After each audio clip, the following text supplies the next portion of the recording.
Right,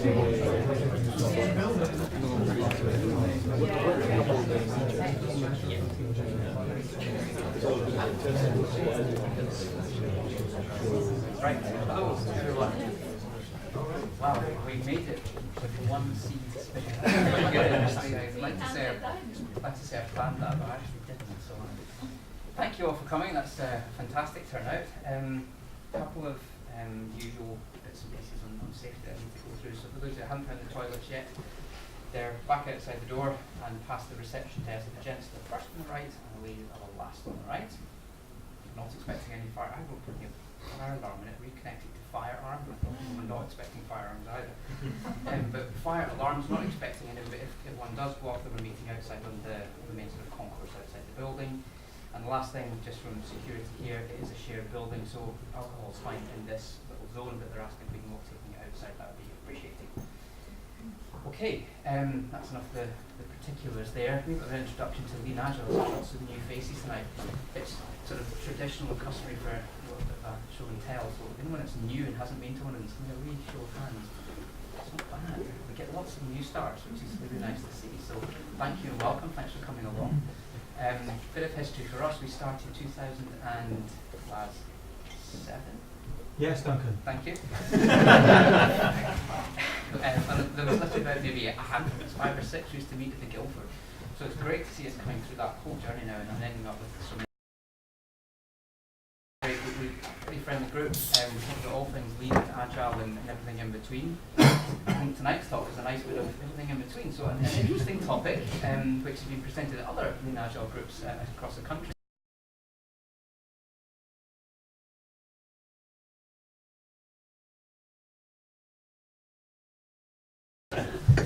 So I'm not going to do an introduction because that's an awesome topic to leave it with, and I'm just going to hand you over to John and say enjoy the talk. So thank you, John. Hello everyone. Well, welcome to my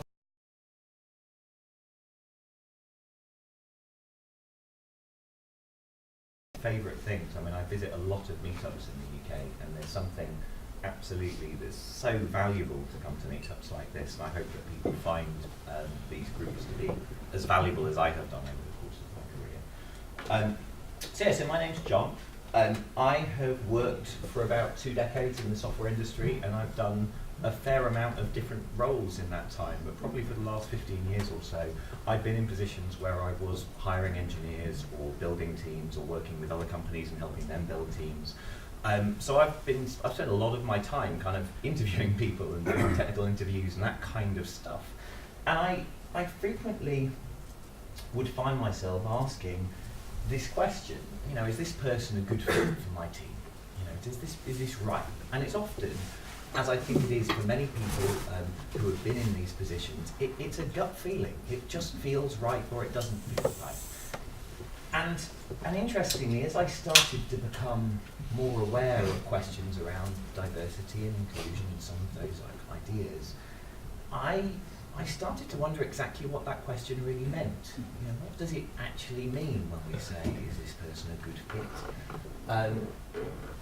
And then I started to think, but, you know, surely I wasn't, you know, biased, not me. You know, it's the other people that were racist or homophobic or sexist. It couldn't be me. It couldn't be any of you, obviously. So we'll leave that there. So before we dive in, what I wanted to do was go through some of the definitions for kind of important terms in this space. So first one up is this term meritocracy. And this is one I think we generally have heard a lot, and most organisations, in fact the majority of organisations in the corporate world would claim to have a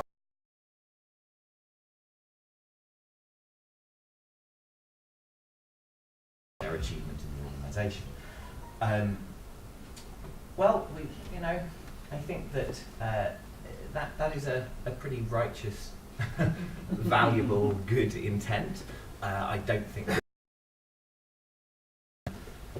And then we have this term inclusion. So, in its simplest state, to being included. Well, that sounds about right.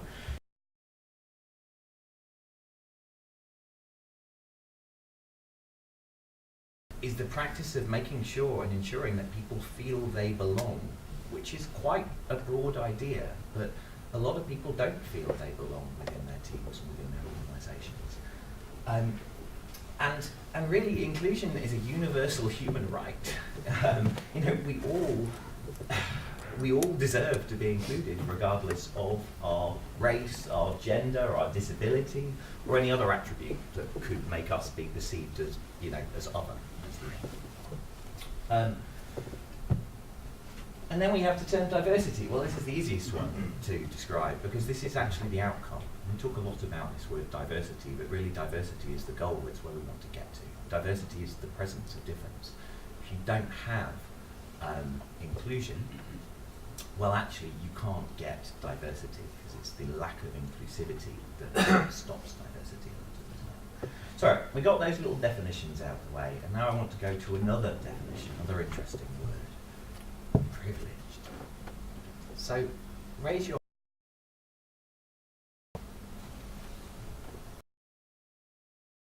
I think they have privilege. Yeah, go ahead. Yeah, I was born. You were born. That's a pretty good privilege. So there's a lot of people, a lot of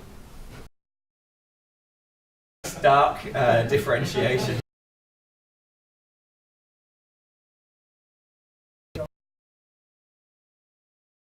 Stable family.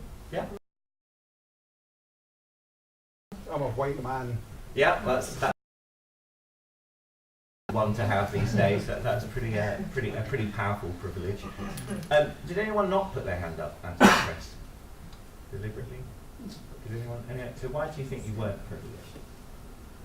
I didn't got any more questions. No problem.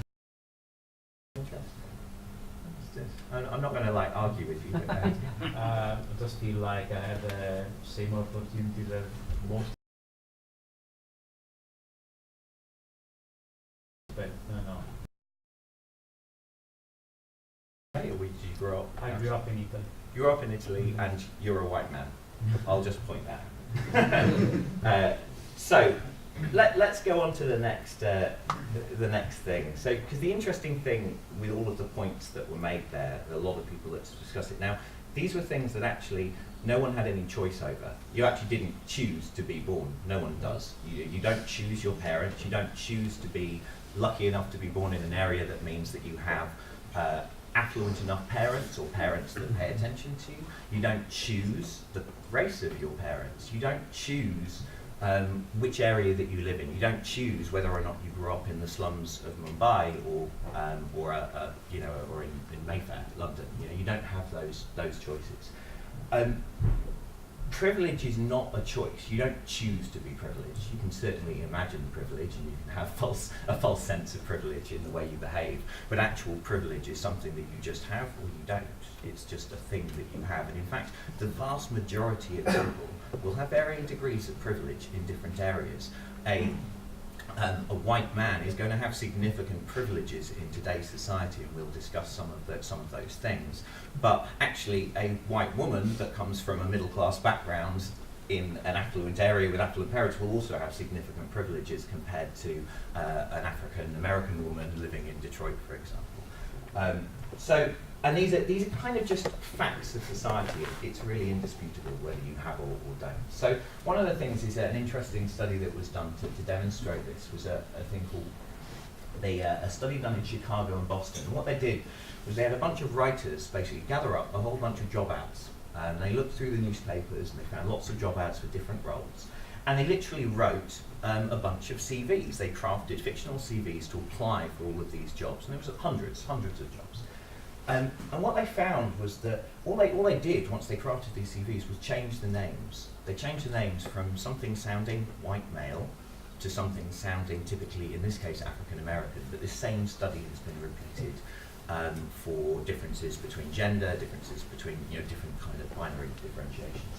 And they found that job applicants with white sounding names would send about 10 CVs to get a reply. And job applicants with African American sounding names would send 15 on average. So it's a 50% difference just by having a conveniently white male sounding name. I met a chap in Budapest, another speaker, called David McQueen. He's a black guy, but has a conveniently white male sounding name.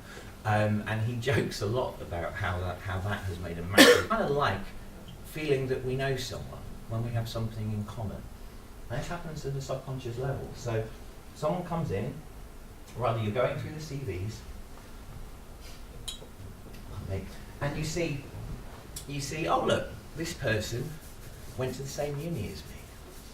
Oh, awesome. That's interesting. That's interesting as opposed to just the same as me. And you go, oh, he was in the same year. What was he Oh, he was in the psychology department. You know, he was probably just in the building opposite mine. And at this point, you've not really looked at the 20 other CVs, but you're just fascinated by this person. Maybe you've already Facebooked them, looked them up, you've felt this thing. And then they arrive, and they walk in, and in your head you go, oh, their skin's the same colour as mine. Bing! 10 points. And then you go, oh, and then you introduce each other and you go, and you mention, oh, you know, I saw you went to the same university. And then in that course, in the first 20 seconds of conversation, you've realised that this person went to the same uni, they grew up in the same town, your parents know each other, and you both have a cat called Mog. At which point they've already scored like 900 affinity points and find a decent argument to hide. So let's go into feeling. This is what it really is. Feel like fit. The rest, beauty bias, which is an interesting one, that generally, and this is actually not what you might imagine. It's not just good looking, it's actually like yourself. And interestingly, recruiters now, if they're hiring for someone else, if they're hiring for a replacement for someone, they will often hire someone with similar physical attributes to the individual they were replacing, which is an intriguing thing. We spoke about affinity bias. We also have an interesting thing now. This is really important, called the halo effect. So this is caused by the fact that once you've found something that's specifically really great about this individual, so they walk in and they are dressed amazingly and they, you know, went to the same uni as you and all of those things. Basically, everything else they say is going to be affected by the halo created by that original good impression that you had. And then there's the other side, which is the horns effect, which is the slightly more nefarious option of these two, which is that if there's something that's really distracting or potentially negative about an individual, then that's going to negatively affect your impression of them. So that could be, for example, you happen to be interviewing someone from India and they have a very strong accent, and you find that accent quite distracting. And maybe you don't give their perfectly good answers the same amount of credit as you might have done had they been speaking in the Queen's English, or rather the exact same accent as yourself, which is more useful. Then we have a thing called the contrast effect. This is more interesting when we're looking at big piles of CVs. So anyone that has had to sit down and filter through, 50 CVs in a row knows that it can be slightly mind-numbing. And what you end up doing is not comparing the individual CVs to the job spec or the requirements of the role that you're doing, but you just compare it to the last one that you were looking at, which actually isn't that useful, because who cares if one candidate is on paper better than the other? It's about how well they match the role that you're actually trying to recruit for. And then we have a thing called attribution bias, and this is when this is an interesting bias. So when we do something badly ourselves, so let's say you're walking down the street and someone has left there's a brick lying on the pavement and you trip over it and go flying. All right.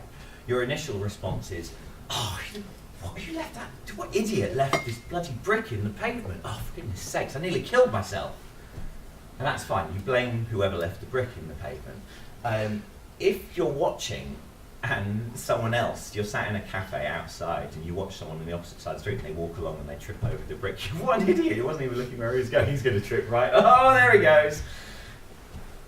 And we tend to attribute basically the blame. If something happens to us, then we attribute the blame for that event to an external source. If something happens to someone else, then it's their fault. The issue with that is when it comes to reviewing and discussing potential problems and issues with someone's background. If someone has a gap in their CV, if someone has issues, if someone's had challenges, if someone's had a criminal record, for example, it's all their fault as opposed to a conversation that you might have, and that immediately becomes that, you know, you can see how these play together as well. And then we have confirmation bias as opposed to conformity bias. This is an interesting one when paired with these. A lot of us will. This is quite commonly cited. The issue with confirmation bias is that once we've made a sort of decision, so once we've got a hypothesis, we think this candidate is a great match for the team based on paper, and we've made that decision based on their CV. This is actually why people say, you know, the only reason you go for an interview is to convince them why you shouldn't be employed or whatever. You know, they're looking for a reason not to hire you by the time they called you in because they've already made the decision on paper. And the problem is that if they have made that decision and it's a positive one, then they are literally looking for reasons. And what happens with confirmation bias is that we are blind to the other evidence. We won't look for the other evidence that disproves our decision. If we've decided to hire or not to hire someone, very little will sway us in that direction. And the problem is that most of those decisions that we made, that hiring or firing or hiring or not hiring decision, is kind of affected by all of these biases in the first place. So we make our decision based on a bunch of unconscious biases that are wrong, and then it's then amplified by the confirmation bias that says that.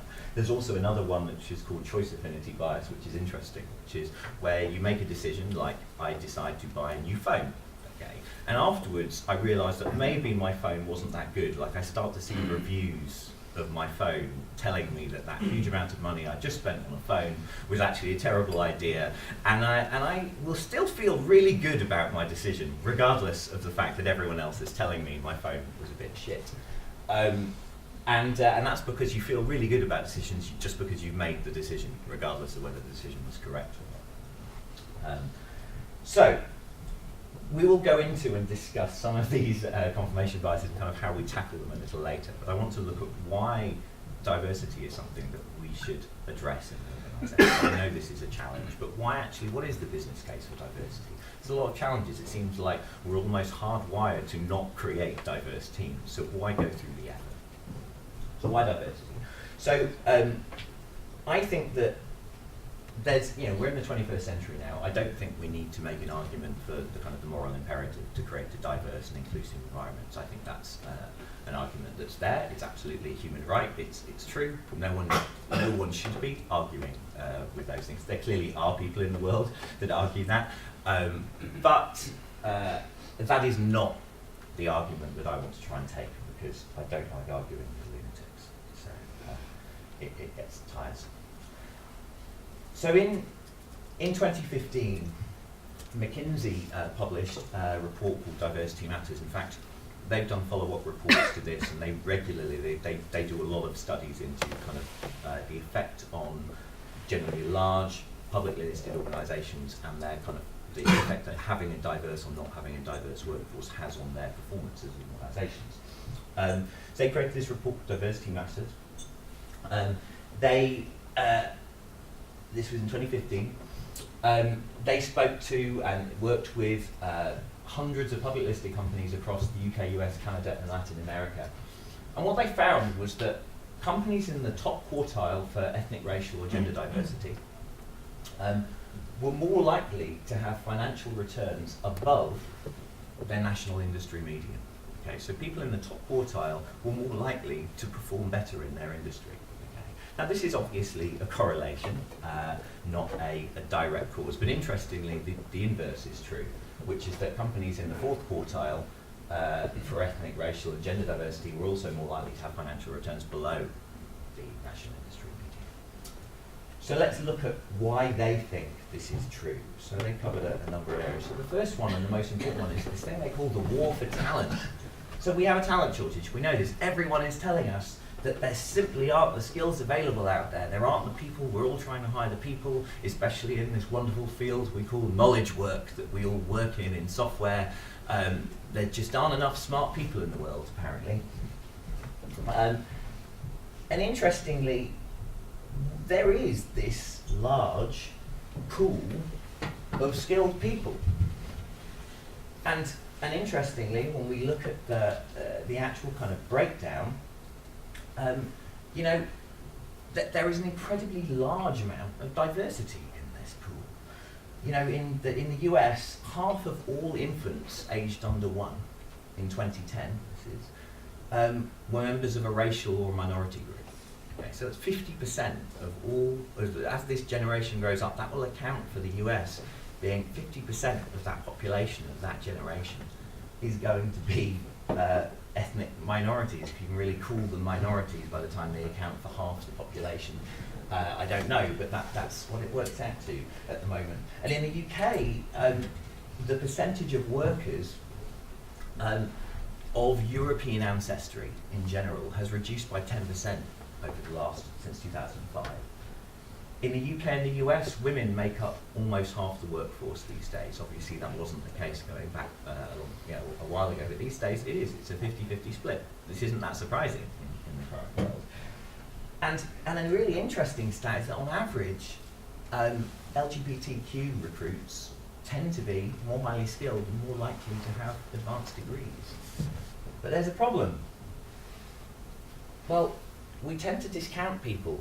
Once those biases we spoke about come into play, we end up with a much smaller pool. And we start to say things like, we just can't find the skills. You know, we interviewed them, you know, they came in. We get lots of Indian candidates, but they're no good. You know, the Indians aren't any good, apparently. You know, they say that, yeah. I've heard people say that before. And I remember helping them. And we went in, we did some interviews. I remember coming out thinking, I didn't think there was 5 candidates, and they were all complaining as we walked down the hall. This particular client I was working with last year, I was helping them do some hiring. And I remember sort of walking down, and they were walking in front, sort of the 3 engineers. I didn't know them very well. I'd kind of come in specifically to help them with some specific problems. And they were kind of going, oh, you know, there's that last candidate. You could barely understand a word he said. You know, for goodness sakes, who are they sending us this agency like this? They're rambling away like this. And I remember just thinking, as I walked down, I was thinking, none of the candidates we had seen that day were underskilled. None of them. Absolutely none of them. We interviewed 5 people that day, and not a single person didn't have the adequate skill set to do the job that they were hired for, which wasn't a highly senior job either. You know, it wasn't like they were trying to find someone with every skill set, bell and whistle going. So there are actually a lot of skilled people out there, but we tend to reject candidates because of our subconscious biases before they even get through. Thus, we end up with a much smaller pool than we would like to. And frankly, companies that are doing this, and versus companies that don't. The companies that don't do this and are conscious of their cognitive biases and take that into account in their hiring processes, quite simply, they are going to get the talent. It's just simple maths. If you're rejecting people that have the skills you need based on some other arbitrary reason, then they're going to go somewhere else. And there are companies now that are taking this into account. The other interesting one is a thing called customer orientation. This is because frequently our product teams look nothing like our customer teams, or our customers, rather. So what does this mean? Well, there's an interesting problem. You often have situations where, you know, you will have a typically white male engineering team of 20-somethings in an organization, you know, making a site, as I was working on which is in Holland. It was actually like a dating site. The population, the membership of this particular dating site, mainly because of its, it had a specific target for the LGBTQ community, was about 90% female. You know, they'd only recently, I think, targeted the gay male community. It was the journey that it started on. But their dev team, there wasn't a single gay person on the dev team. There was no one in the product team, even though they'd been creating a product for 6 years that was specifically targeting those communities. And that obviously poses massive challenges when you're doing things like user experience and actually just having a basic understanding of your users. The other interesting things is when we think about that disconnection with those communities, is when we look at the direction the economy is going to be going in these areas. You know, in the UK right now, 80% of purchasing decisions are made by women. Okay, By 2025, women are expected to own 60% of all personal wealth and control £400 million more per week in expenditures than men. Okay, so if you have a team that is absolutely not including women and not including any of those things, then you're really disconnected with a very large portion of the market. In the US, we've got a really interesting thing. African Americans are expected to control $1.1 trillion by the end of 2015. So this is obviously older data. And LGBT individuals controlled 790 billion in 2012. So again, these are big marketplaces that companies that are trying to enter, the companies are definitely trying to enter these marketplaces and trying to access them. But frankly, you don't have a clue unless you actually have people on your team that reflect that fact. Then we have another area, interestingly, employee satisfaction. So this is a stat that I've used previously. So in 2013, Gallup reported that 13% of employees were, only 13% of employees were, this is internationally, were actively engaged with their work. And in 2017, last year, that actually went up, got an extra one, it's actually 15% now, which is great, but it's not really that great. So, interestingly, diversity actually increases employee satisfaction. So there's been a bunch of studies that show that when you actually have a diverse group of people in your organisation, mainly because of the fact that you will still have, so if you imagine in organisations, even if you have a very, very poor level of diversity, a highly homogenous organisation, you probably will still have some. But the problem is that those individuals are going to feel isolated and disconnected from the rest of the organisation. So one of the things that we found is that in 2017, they found that once you got over that 15% mark, so once there were about 15% of people like you in the organisation, then you generally felt there was a community that could support you, and you felt the organisation wasn't being exclusive and wasn't excluding you. Once you get below that, you tend to feel significantly disengaged with your work, and you just don't like the area, you don't feel supported. Now that's not true for everyone, obviously, but it is a major issue in many companies. There's also an interesting point that the level of engagement was, when they look at the kind of demographic of low engaged individuals, was significantly lower for those, the cohort born after 1980. So this is our whatever, Generation Y, millennials and people like this. And interestingly, millennials specifically cite a more inclusive and diverse environment as a major point for them that is important to millennials for their engagement within a workplace. So obviously they're the people we're hiring now. The millennials are who we are hiring, and they are going to make up the majority of this environment, and as a result, it supports employee engagement to help and work on creating supportive environments. So, another area, better decisions and innovation. Now we're going to look into this in more depth. When we have, it's been shown that when you have teams that include diversity, and this is especially potent in leadership teams as it happens, we make better decisions and the innovation is better. And then we innovate more effectively, we come up with more effective solutions to problems. So why does that happen? Well, we've got a team here, a more diverse team, and one that's slightly less diverse. And each have ideas. But the problem is they seem to have more similar ideas when they're approaching the problem from here. And then what might happen is that this person that maybe looked at the problem slightly differently then gets affected by other cognitive biases like groupthink, and in the end just goes with what everyone else wants because that's easiest. Whereas here, there isn't really a majority here. There is conflict, and there is conversation, and there is discussion, but in the end, they end up with a better solution. So, it's time to do an exercise. So to begin with, what I would like to do is to invite 4 people who are in the blue group. I get 4 blue people to come up. Yeah, one. We've got 1, 2, 3. It's always funnier when it's all male. Sorry, that's fine. So what now? The rule is here is that you're only allowed to stand facing the side that matches the colour of your thing. So you're only allowed to stand over there, which is going to be an issue. Wait, we're missing someone. I didn't count. I've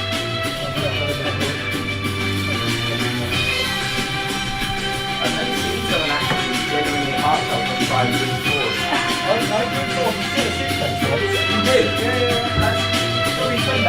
Oh, 25, okay. So what we've got, guys, sum them up. You've got 25 seconds. Anything gets loud and it's really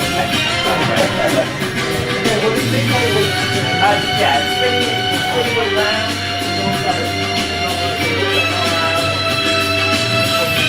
Yeah, I know.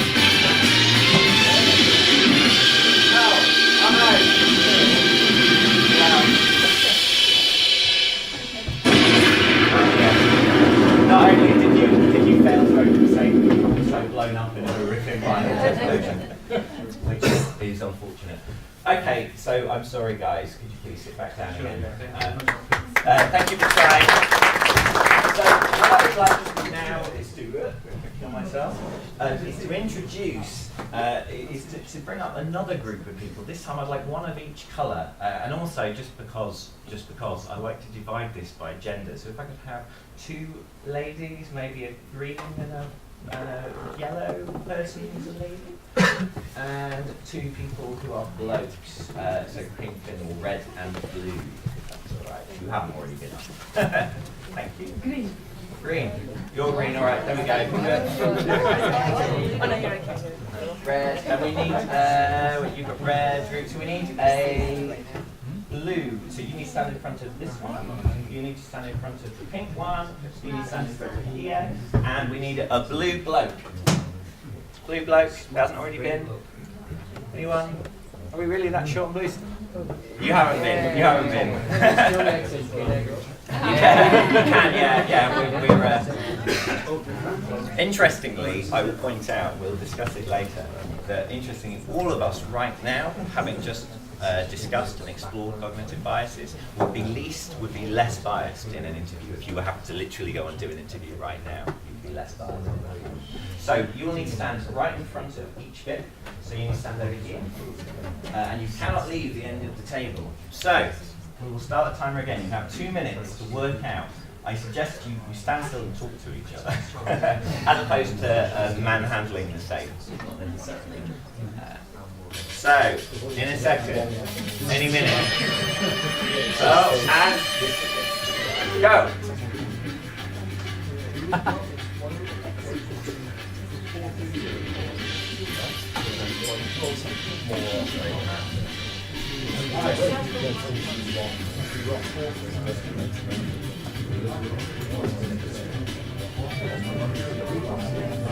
Really first, I really didn't expect that to really quite much. I'm learning now this iteration. It will be gap tape on the table.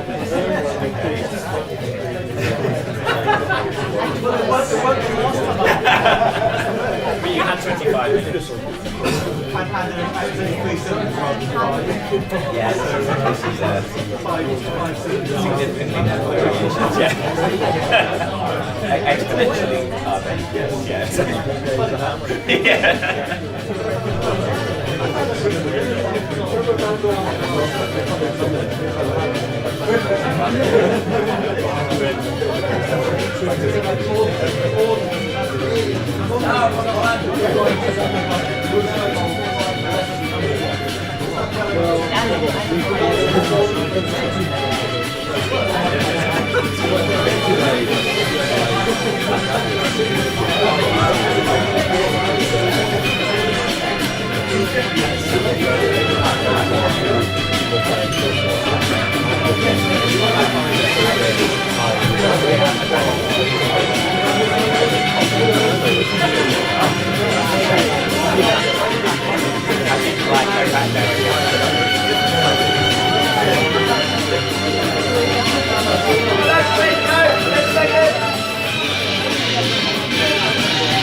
Slight language barrier. So 1, 3, nearly. Oh, that was close. 3, 2. All right, let's see. So I will reveal the the solution is that the numbers are printed on each side. So 1 refers to the first, 2 9, 6 or 9, 8. You knew it, right?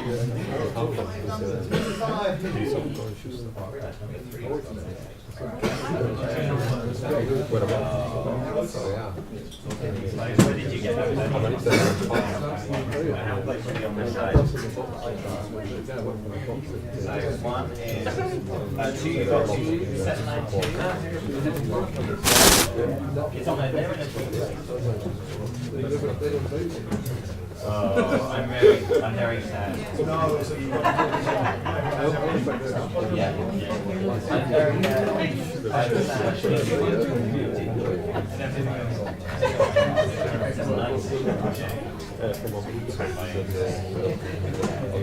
I did it, guys. You did it! Yeah.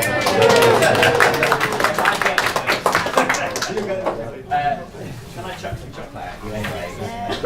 So I can point out that the second team, while they did in fact fail, which is a shame, they did get significantly further than the previous team. So I'm going to throw chocolate at you, so just like be aware of the health and safety risk. There you go. There you go. I'm going to chuck a few more handles, so I'm not being exclusive. And then, there we go. Oh yeah, there we go.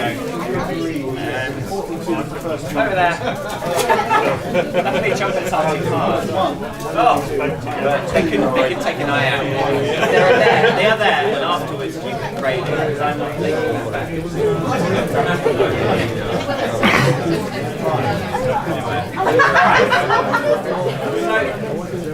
Oh, thank you. Yeah, so it is slightly disappointing when the second group fail, but it's a possibility that these things happen. As we know, when dealing with difficult problems, occasionally teams don't always work it out when given arbitrarily tough deadlines. That's fine. So, what was happening here? One of the things is we have a thing that I call degrees of difference. So when you have a team, if you imagine the diversity represented as an angle, okay, so all of the various things that make up your diversity and your particular group, and that is a layered thing. There's a thing called intersectionality, which is this idea that actually what I agree as an identity is actually not really the one thing that might be most obvious about us. You know, white male, bearded is probably the most obvious facet of my thing. But actually, I'm also a parent, and I'm also agile coach, and also other things. And actually that also has an effect, so intersectionality is often quoted because it also has an effect on things like privilege, or lack of specifically. So for example, if you're a woman in America, I think you earn at the moment on average, I think it's 80 pence in the pound roughly, compared to an equivalent male across on average. If you're a black or an African American woman, for example, you actually earn, I think it's 68 pence or 68 cents in the dollar rather. In comparison, so you can see how once you layer up these things, actually it's a very important dynamic.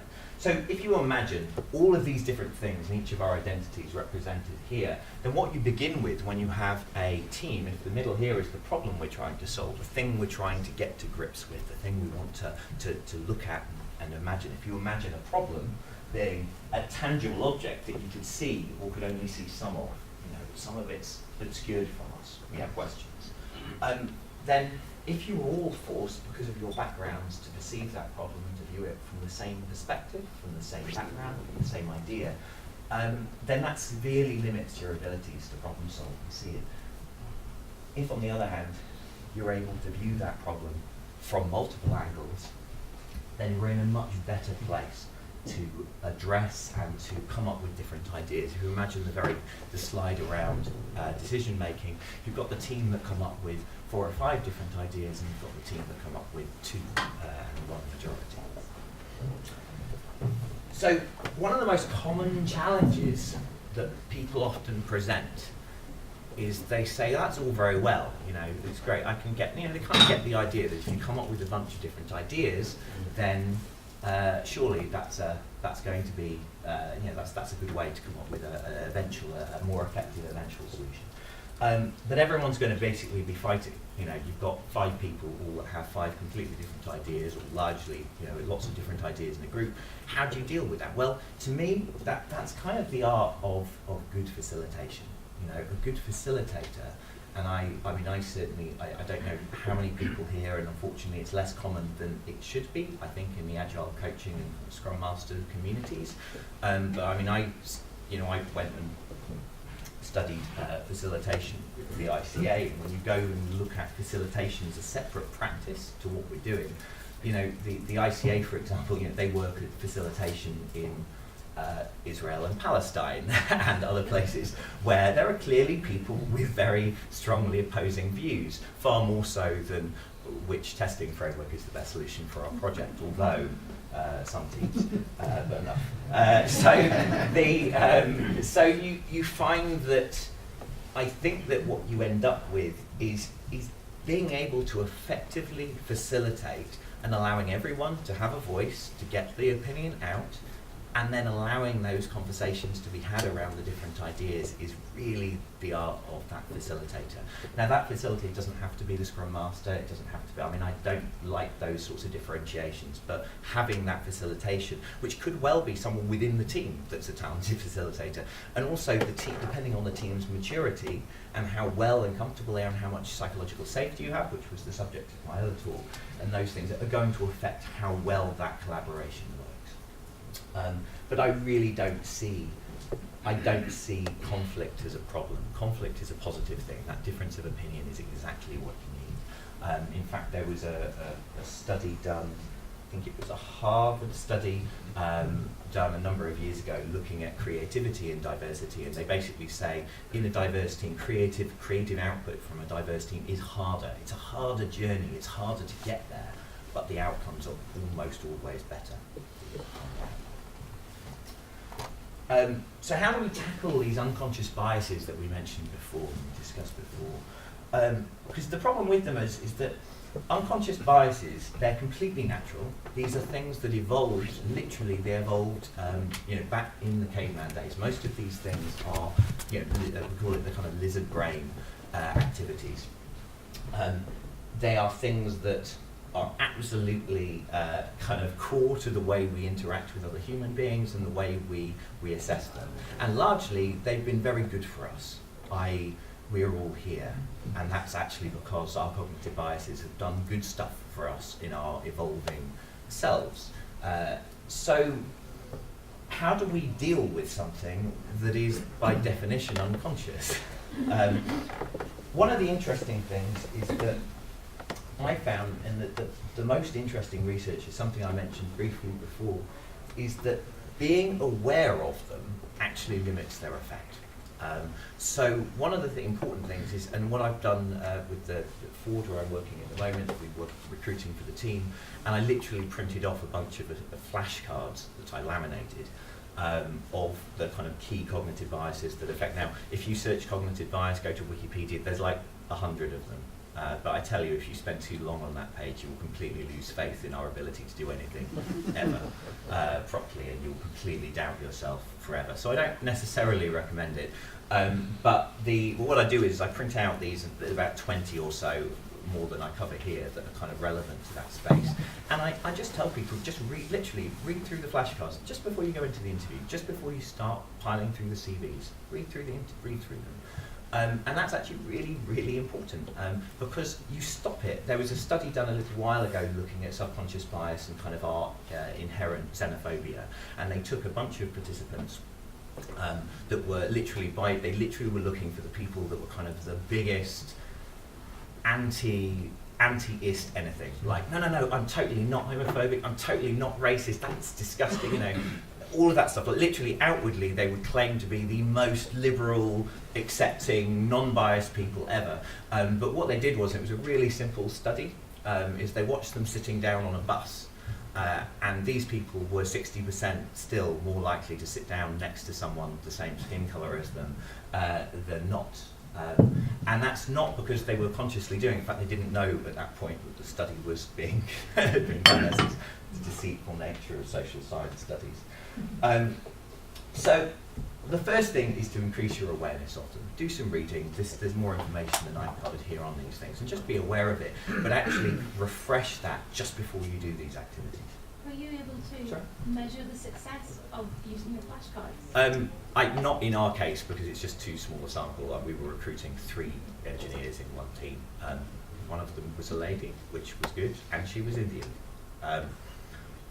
I don't know if that was a bias, and I couldn't really, without a comparison, I don't know what the inherent, how biased, or how biased the team were, or if they had made, or how aware they were of those things prior to me introducing them. So it's hard. There have been studies, though I don't have all of the references, but there have been studies specifically looking at just increasing your awareness before you do those activities. It's a lot of you see HR teams sticking posters up talking about cognitive biases on the doors, like before you go into the interview and things like that. And that's actually is an effective way of doing it. It sounds really silly, but those things just bring it to the top of your mind, which is where it needs to be.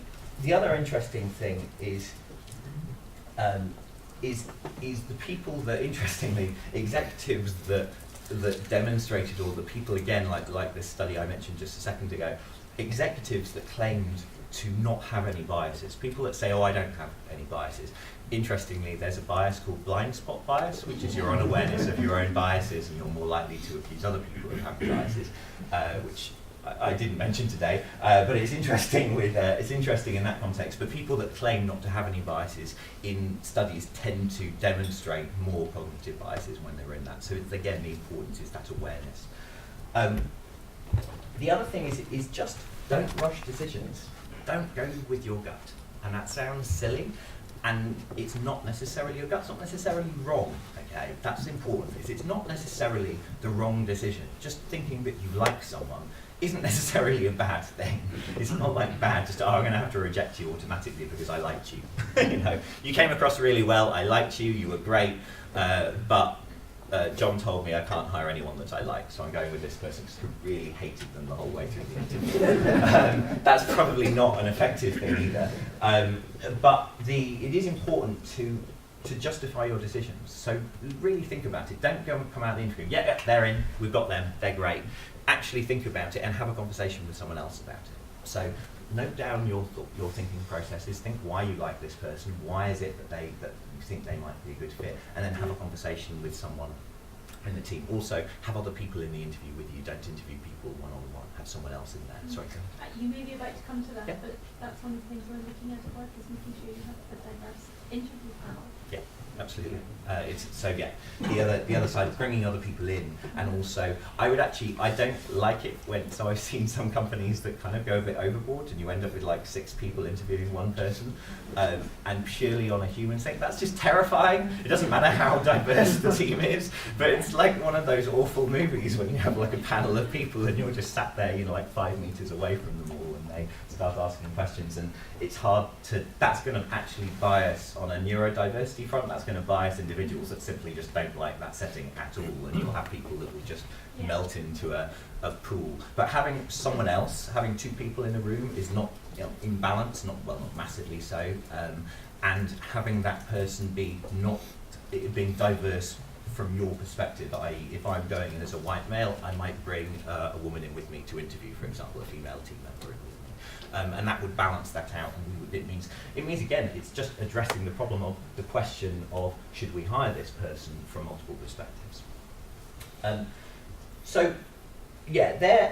They're also.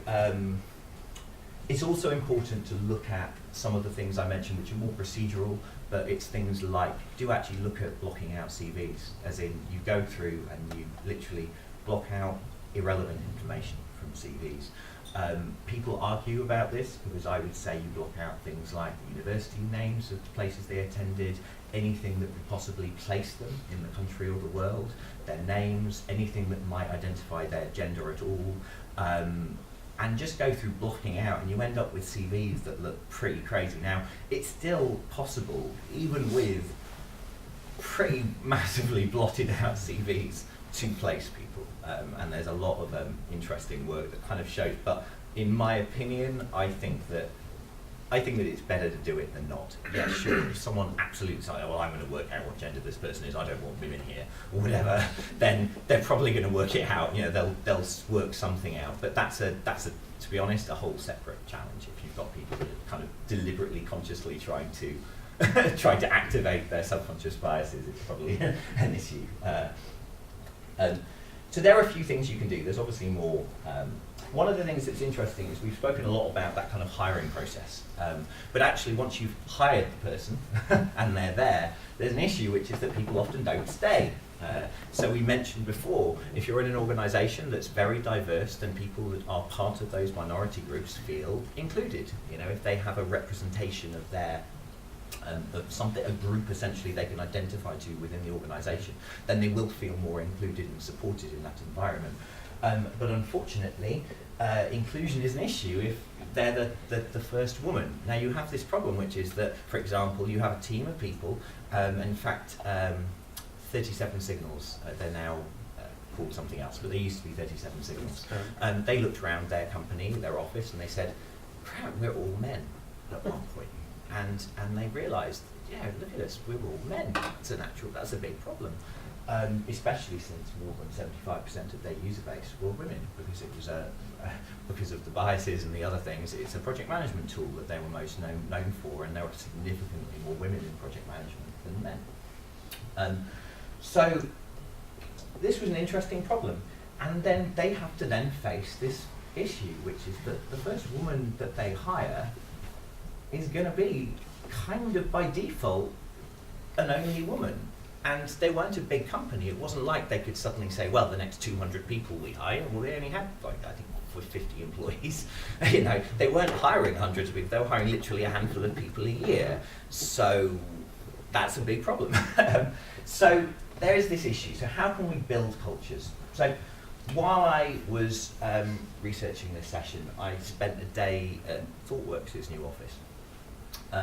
So ThoughtWorks, for those of you that haven't heard of them, they've been around for a long time now, and they're a very well-known kind of consultancy in the organisational transformation software consultancy space.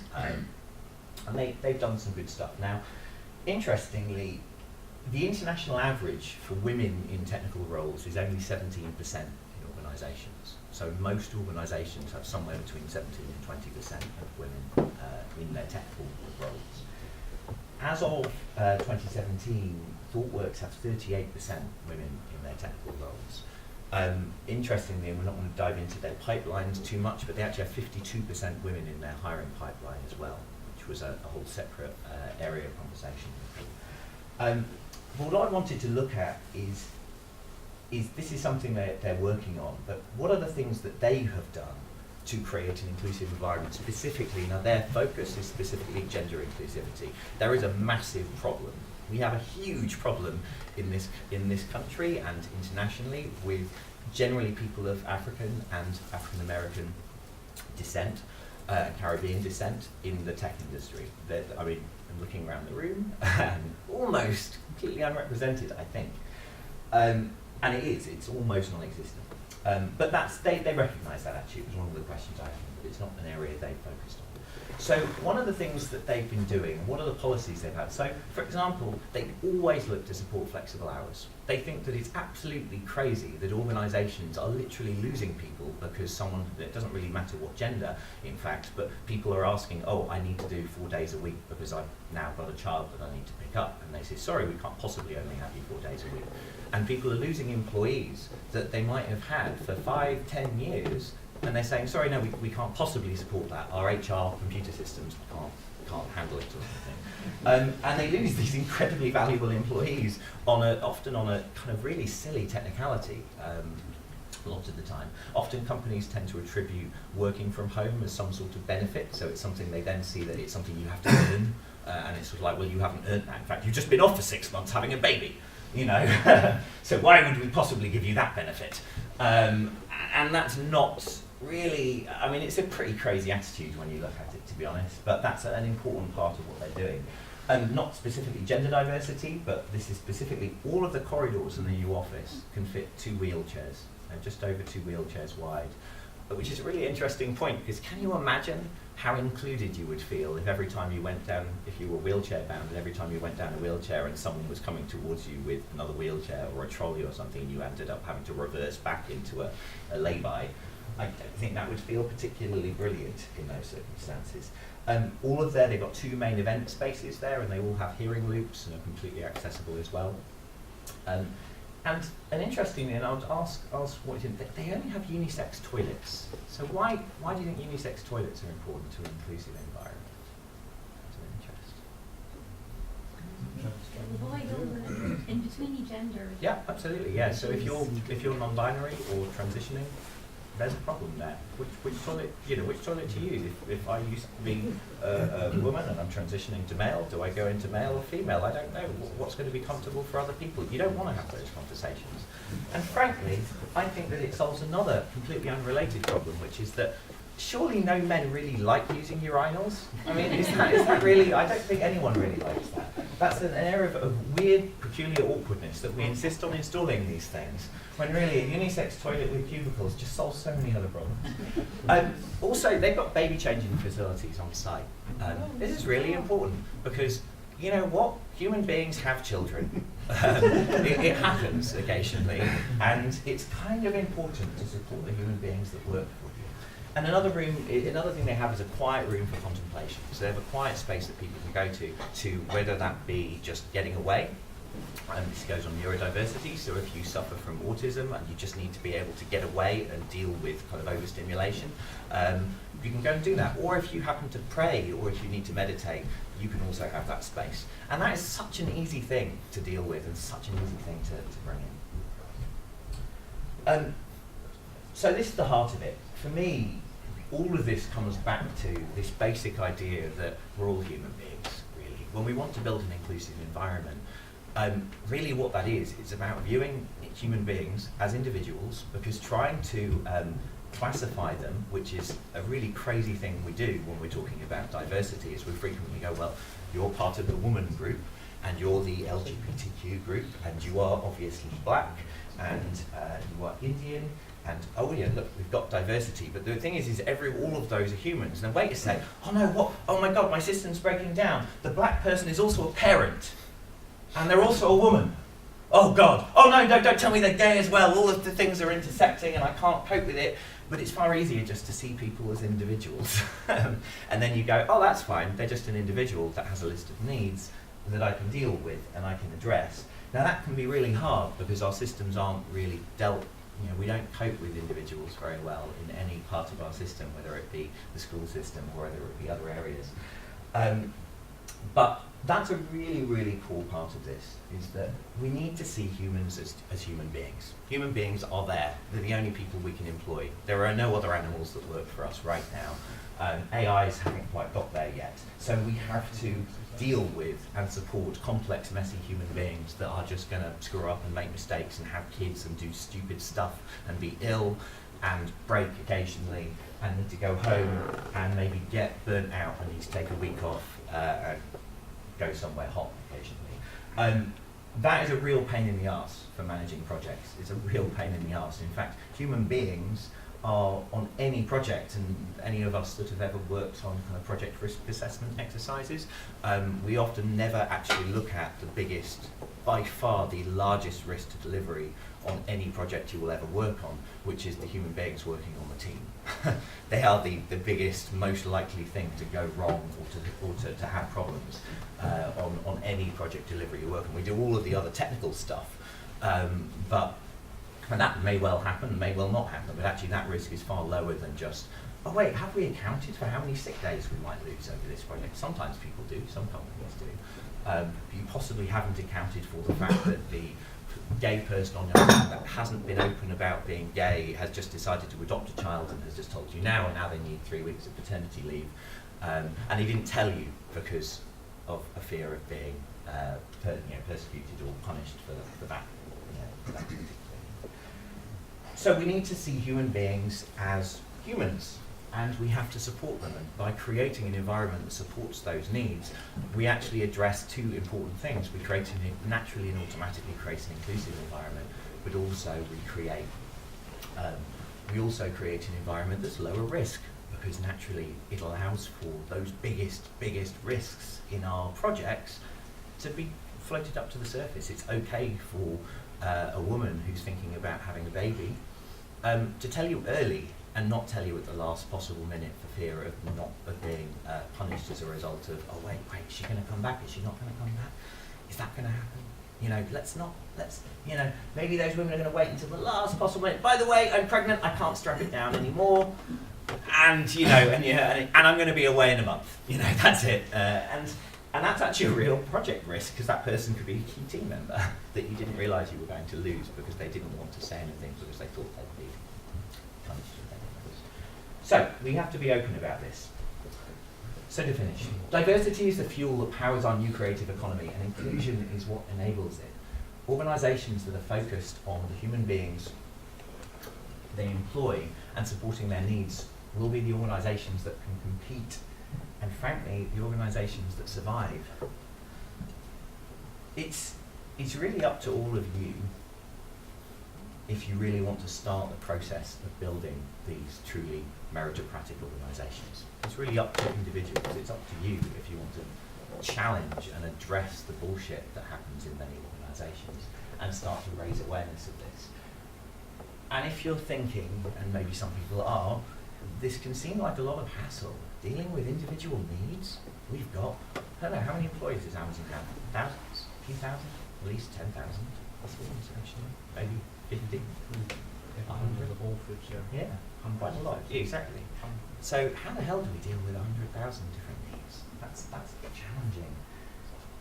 The problem is that your competitors are already thinking about this. This is not research that is lost on the top organisations. They may well be struggling with the implementation, and they are going to be, the organisations will be slow to fully adopt some of these ideas, but they will get there because frankly they will have to. But if you decide that it's just too hard, Deming has this really lovely quote, which is that survival is optional. It's up to you whether or not you adopt and subscribe to these ideas. But at the end of the day, your survival is optional. So thank you very much.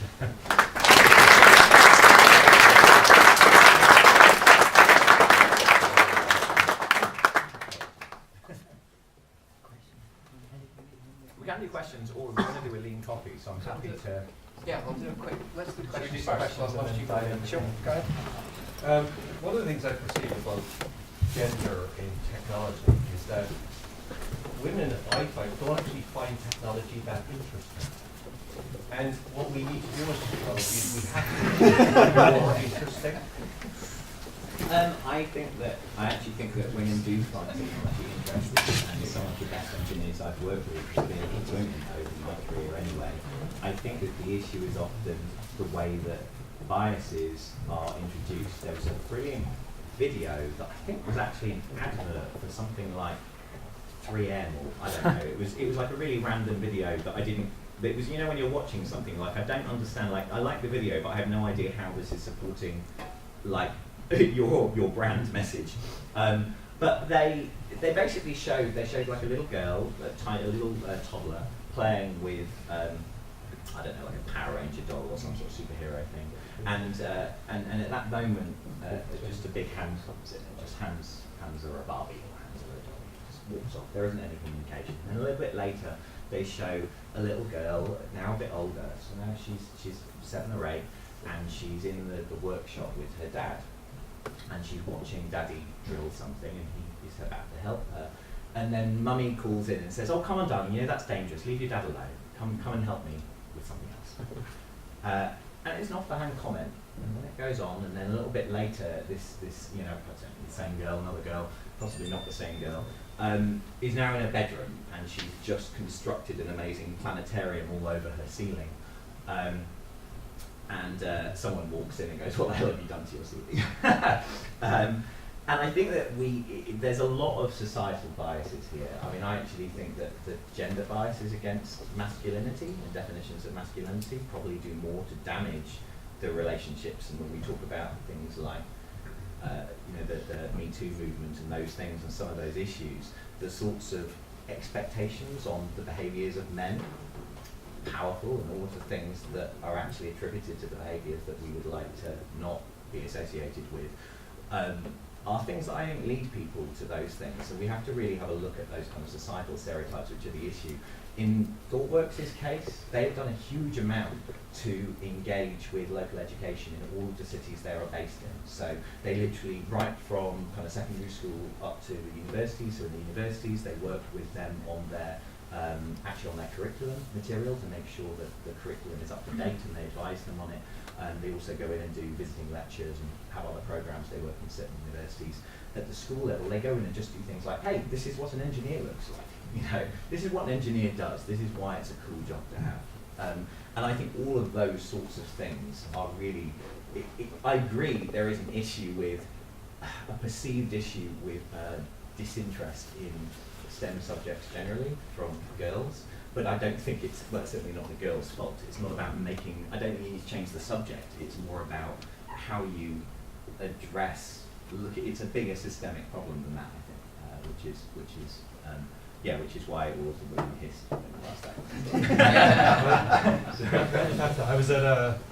I was at TEDx in the University of Edinburgh this morning, and they started off with a wonderful talk by a lady was talking about the problem and power of princesses. And she talked about the impact the Disney princess lineup has on girls and women, and the perception of them, and why they set such ridiculous standards.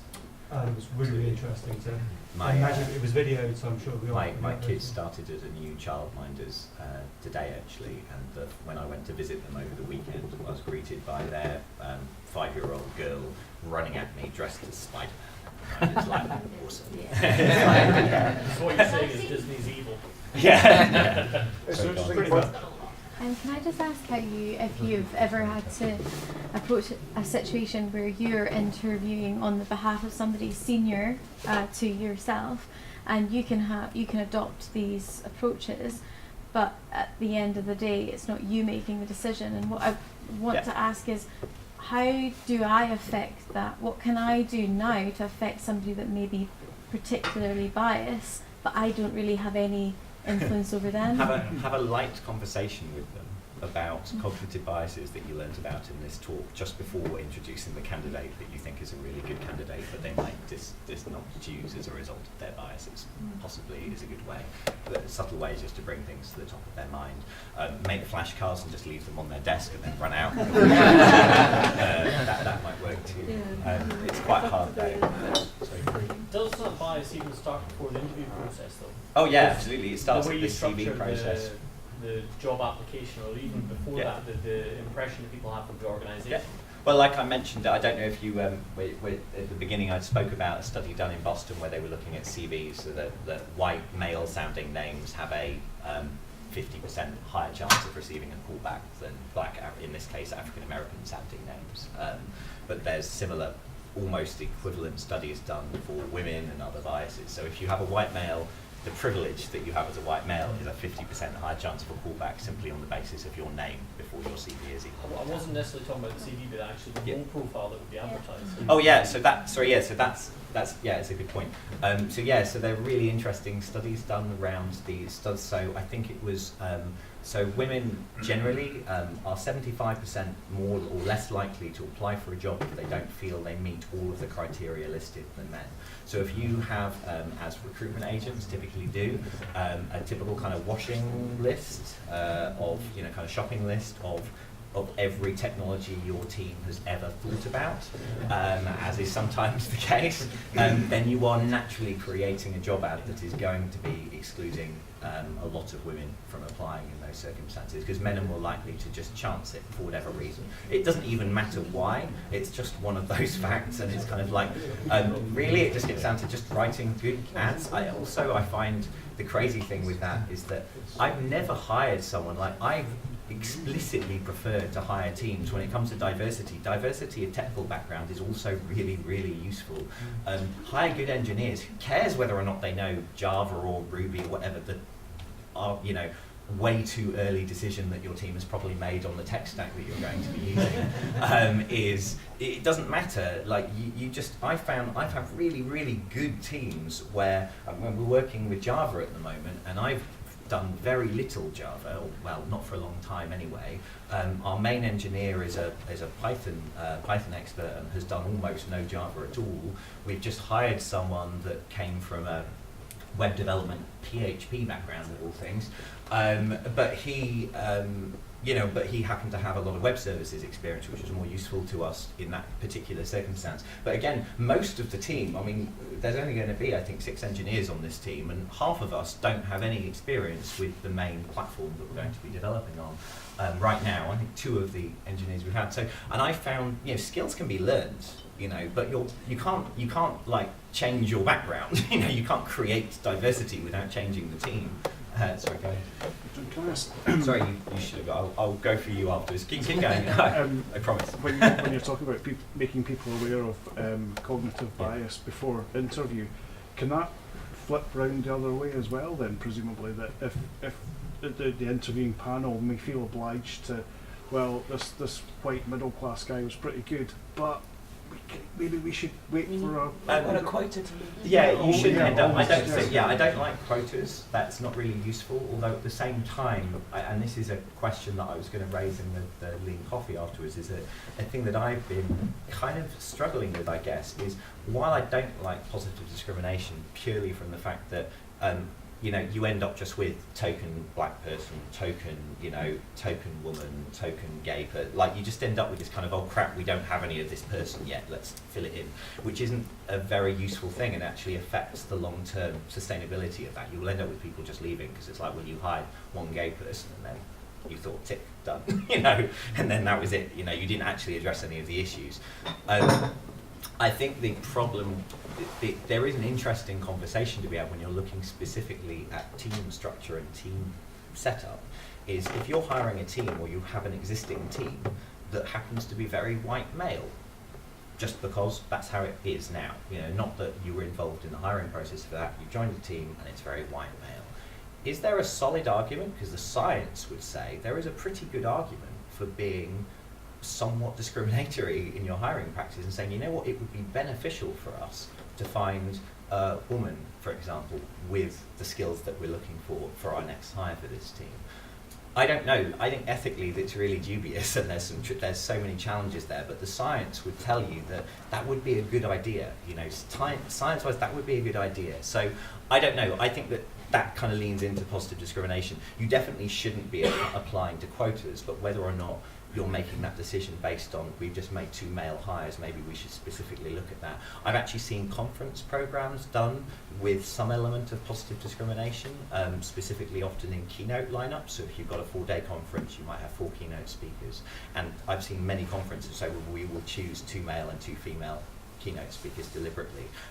And that's had a really positive impact on the conference. It has a positive impact on the number of submissions from women. When they see a woman keynoting, they're more likely to submit. It has a positive impact on the diversity of the group and people that buy tickets, because women looking at the site immediately see, they can associate and they can relate to that. So yeah, it's a really tough question around positive discrimination, and I kind of wanted to originally, in the original version of this, I wanted to address it in the session, and I took it out simply because it was too much of a minefield to really have to kind of come to any conclusions. Go ahead. Can I ask, what's your take on? Did you? Oh, yeah. Put your hand up? Go now. You go, because I forgot because you haven't had your hand up again. All right. Just to pick up on the point that you made, because I work in one of my teams at work, which has nothing to do with software, but to do with research analysis. They made a very conscious decision to try and completely change their job ad recently. And they went and spoke to all the young recent recruits, particularly the women, and went, what would attract you, what wouldn't attract you? And they have ended up hiring in a normally 60-40 male environment. They definitely got more women to the assessment centre and hired more women. and we're trying to get the data because this was so interesting Yeah. to my group as to whether we actually got more CVs as well. But there are pieces of software, and there's a free one which anyone wants it, I can send them the link, give me your email, where you can put the job ad in and it says finds how many male words, because men respond to ads which are all about power and determinist and beating and individual, and women respond to ads which are all about teamwork and collaboration and those soft fluffy things that women are so good at. Yes, which we need more of in teams, funnily enough, with a minority of women in our technical teams. Just so to add, if you're thinking of that, definitely go for it. Yeah, so I was just going to say, there's also a lot of really good initiatives in Edinburgh for women developers and advertising with them, across the code. oh, sorry, yes, so that was one of the things a lot of people say. So, you know, it's the typical thing of women just aren't applying. You know, and the first point is look at your job ads a lot of the time. It's just look at that. No wonder, you know, it's just the most, you know, the most male-centric job ad ever. But then actually, the other thing is where are you actually advertising? I tend to say, you know, if you're looking for, if you're advertising in the normal places, then you're going to get the normal candidates. You know, it's sort of, you know, like there are loads of good places to advertise in. Almost all of, in fact, the various women in tech groups. So women, ladies, I think it's Ladies Who Code, Women Who Code. There's a whole bunch of different groups, and all of them. Almost all of them, I think, have job ads kind of, or some ability. There'll be a board or something you can advertise on, and that's a really, really good, really important way of just increasing the pool. Yeah, sorry. Oh, sorry. Yes, I'm terrible at remembering these things. Okay. I wanted to ask, what's your take on selecting for recruitment by the performance of high levels of technical skill? So the hypothesis being that acquiring high levels of technical skill is already. I don't mind that. I mean, I think that it depends on what you're looking for in the team. I think a team structure benefits from diversity on all fronts. So, but both the kind of the typical areas that we were discussing, but also, like I said, kind of technical experience, having a mixture of junior and senior team members is really important. So, yeah, making senior hires is hard, especially because of the current biases that are in the workplace. You're more likely to get more male senior applicants, not because there aren't that many women, but simply because of the way that the bias that is in the system right now. Less women have stayed in their career up to those up to the very, very, very senior positions. So you end up with a really difficult bias in those circumstances. I mean, I don't know. I almost always thought that if I'm hiring senior people, then I find the technical skill and the list of, that shopping list of skills becomes less and less important, because you'll find that, two engineers that have been software engineers for 30 years, regardless of their background in technology, as long as they've had actually a diverse enough background, so different varied experiences, they'll probably have they'll probably have similar ideas and similar good kind of principled ideas. People tend to, so you'll find that, two good software engineers, regardless of their technical background or technical skill set, will have similar attitudes towards architectural design and those sorts of things. And I prefer to look at the bigger picture when hiring technical people. So do they understand things like bigger, often architectural concepts are more useful, I find, with technical hires, rather than detailed things like have they specifically worked with Java 9, and that thing. That's almost completely irrelevant in most technical hires, and they're often those things when you have, we have to have worked with Java 9 and that framework and that testing thing that we're doing, and that and the other, and 9 different versions of Node.js and RESTful web services and SOAP, and you end up with this long list. They're exactly the kind of job specs that will dissuade women applying in the first place. Whereas actually, if you talk generally about have had experience with or understand technical architecture or software architectures or web service architectures, for example, well, actually, many people have those broader ideas. You can start to have a conversation with them. You can get deep in the interview, but actually promote the interview back to a useful tool, I find, as well, as opposed to let's decide not to hire this person.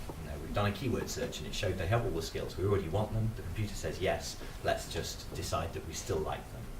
Sorry, go ahead. It's less of a question, more of a point. Is something I was reading recently was talking about AI and heuristics, and that absolutely requires diverse people involved in terms of how you create that engine, because otherwise you end up with a built-in bias. Yeah. Have you you look heard at the about Microsoft engine that was created Yeah, on Twitter, yeah, it there turns was to a the, racist kind of Connect. It nasty was piece of the work.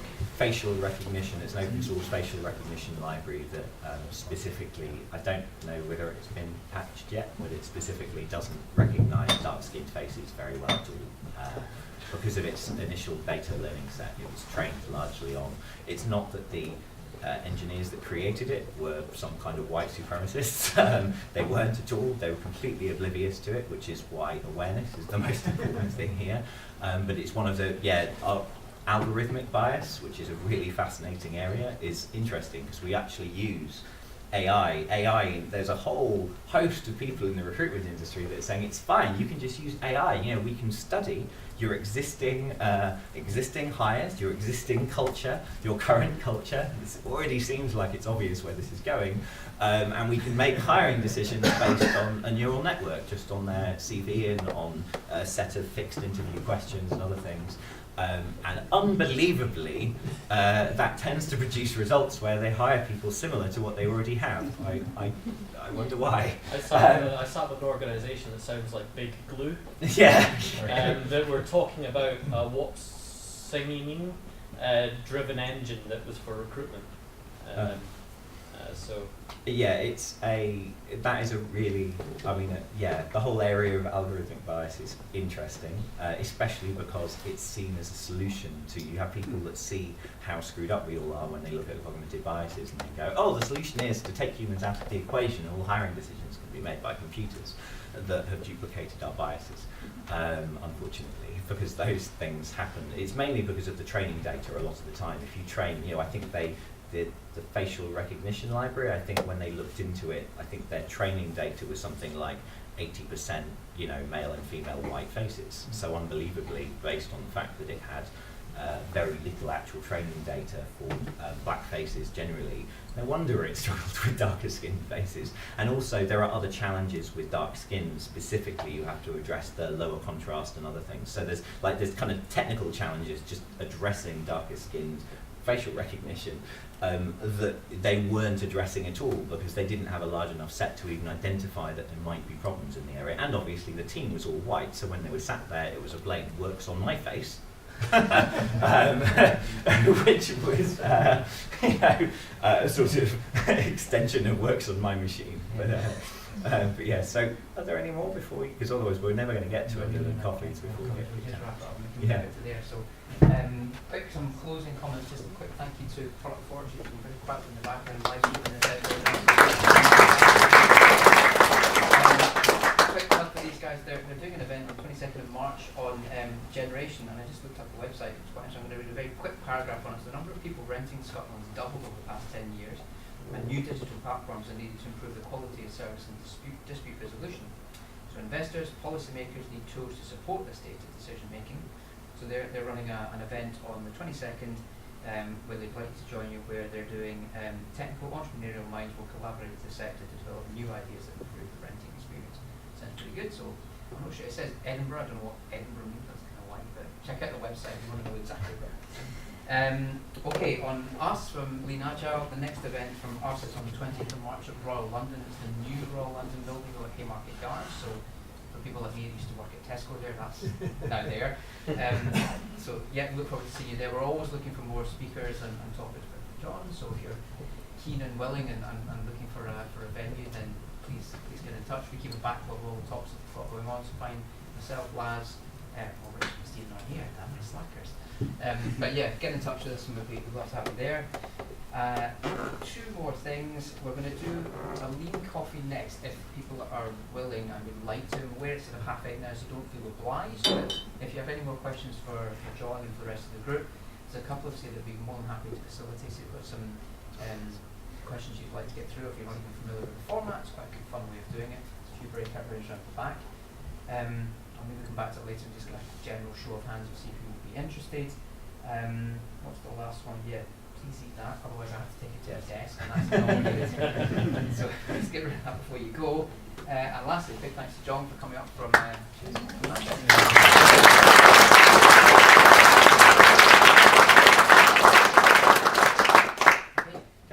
one thing I was just going to add with regards to you obviously address people speaking, something that a colleague and I have been doing recently is that if you are from an underrepresented group and you would like coaching or encouragement and support in trying to speak or put together a talk, I'm available. So please do reach out to me.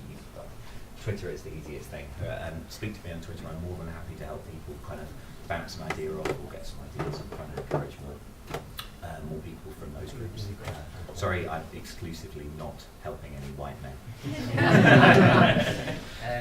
Let's just get a general show of hands. Anybody keen to sort of get together for a quick 10? We need to be sort of 9 o'clock-ish. We'll be closing up anyway. But if people are keen, then as a 9, there's probably a few others in here that are pretty good at facilitating some lean coffee. I'm sure John would be quite happy to chip in as well. So if they are, maybe just sort of reach out type. Great. With a few hands, that's good enough for me. So let's just reach out into the main point. The rest of you will go up and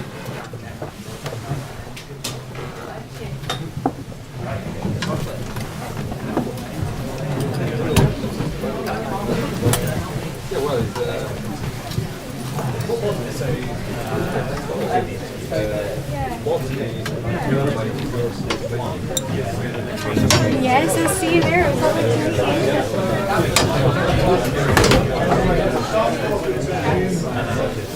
all